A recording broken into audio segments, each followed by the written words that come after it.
Bonjour à tous, 14e jour du mois de décembre, donc 14e question que vous m'avez posée sur les réseaux sociaux et à laquelle je réponds.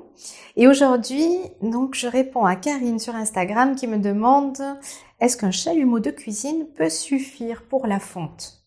Alors, un chalumeau de cuisine, j'imagine que tu parles de ce type de chalumeau, qui sont des chalumeaux pour crème brûlée. On en a tous plus ou moins, ou en tout cas on sait ce que c'est. Ce sont des petits chalumeaux qui n'ont pas de flamme réglable en général et qui ont une puissance assez limitée. Donc ma réponse est non pour la fonte, tu ne vas absolument pas pouvoir te contenter de ça. Ou alors vraiment pour des fils vraiment extrêmement fins, mais sinon ce ne sera pas... Voilà, un hélicoptère qui passe maintenant. Merci. Donc non, pour la fonte, ce chalumeau ne sera pas suffisant.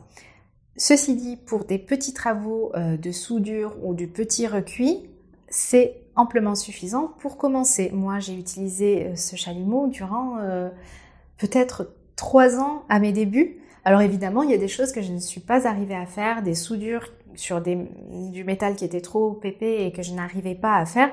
Et c'est pour ça que d'ailleurs, j'avais vite changé pour ce chalumeau. En fait, j'avais les deux qui se complétaient très bien. Celui-ci, c'est une lampe à souder que j'ai achetée en magasin de bricolage, tout bêtement. Hein. C'est du camping gaz. Hein. Enfin, ça, je sais plus la marque, mais ça, ce n'est pas du tout spécialisé pour la bijouterie. D'ailleurs, la buse, même si il y a une buse plus fine, elle n'est pas réglable au niveau de l'oxygène non plus. Ceci dit, c'est beaucoup plus puissant en termes de chaleur. C'est embêtant de ne pas pouvoir régler justement la puissance de la flamme, mais en tout cas, là, peut-être que tu arriveras à faire fondre certaines épaisseurs de métal. En tout cas, moi, j'ai déjà fait de la réticulation avec, j'ai déjà fait fondre un petit peu d'argent avec, et c'était pas voulu. Mais bon, c'est une autre histoire. Mais oui, ça peut faire l'affaire pour, jusqu'à un certain point. En tout cas, ça chauffe beaucoup plus que le petit chalumeau de cuisine. En tout cas, ce sont des solutions économiques et qui peuvent dépanner. En tout cas, quand on commence et qu'on hésite encore à investir.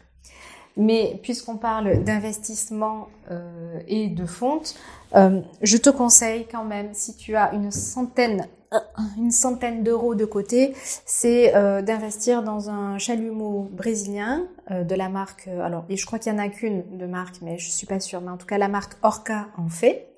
C'est un petit chalumeau comme ça que l'on branche directement sur une bouteille de gaz. Alors moi j'ai une petite bouteille là, les Twinnie, les toutes petites. Elle est trop lourde là, je peux pas vous la montrer, mais sur n'importe quelle bouteille de gaz, il y a des adaptateurs au besoin. Et voilà, ça coûte une centaine d'euros plus ou moins selon les fournisseurs chez qui vous l'achetez. Et donc là, pour le coup, on peut régler la puissance, on peut régler l'entrée d'oxygène et voilà, et l'arrivée du gaz évidemment. Là, pour le coup, ça va être beaucoup plus précis, que ce soit pour tes soudures comme pour la fonte.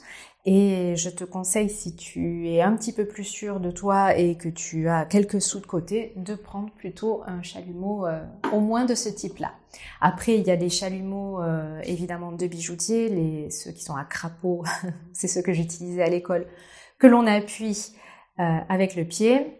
Et puis d'autres chalumeaux bigaz, il y a tout un tas de chalumeaux qui sont tout aussi pratiques, précis ou qui sont adaptés pour la fonte.